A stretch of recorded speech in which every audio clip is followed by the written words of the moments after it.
am 11 days past my 3-day embryo transfer. So finally at 14 days past ovulation. Time for a pregnancy test. Let's see. This will be second last one. I'll do another one tomorrow, but tomorrow's the last morning that Xena and I are together. Sad. Pretty sad. And my beta blood test is on Monday, so yeah, pretty close now. I'll do today, I'll do tomorrow, and then I won't test again until beta. Yeah. Stay there. Now we wait. Do a little waiting dance. Coming to the end now, darling. Yeah. It was recommended by our fertility specialist that we go and see an immunologist, and we have an appointment next week, which is really exciting. They're just going to be exploring anything further that I can do, given my history. It'll just be really interesting to see their perspective and what they have to say. Most interesting things about this guy sounds like he, knowing that Tara's on the natural killer cell protocol at the moment, and everybody talks about prednisolone, the steroids that she's taking, is something that have all these like crazy side effects. Intense medication to take. I'm on quite a high dose as well.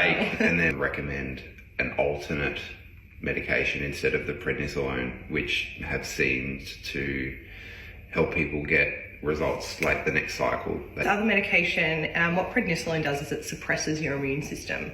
But what this other medication does, from what I've read up, is it balances your immune system. Not offered as widely as prednisolone, because obviously prednisolone works for a lot of people, but I've been on that for my past 4 embryo transfers, and so far no success. Not to say that's the only thing that you can do, but it'll be really interesting to kind of see what he can suggest. The really weird thing about me and prednisolone is I have no side effects. I think people can have, well, actually from a lot of the IVF medication, which I think will be something really interesting to discuss. Obviously everyone is different and everyone can have such different side effects from all of the medication. Essentially at the end of the day, you're pumping your body full of hormones, but I have no reactions from any of the medication. So I even get bruising from the Clexane. You know, like, I don't know, I feel like that's almost a bit weird and unusual. So things to discuss anyway, and always nice to have a next step in this journey. Yeah, have something different. Are you ready? Yeah, let's have a look. 3, 2, 1. I feel like it's quite dark in here today. It is. But I can't see a line. But I don't think there's anything there. Nothing there.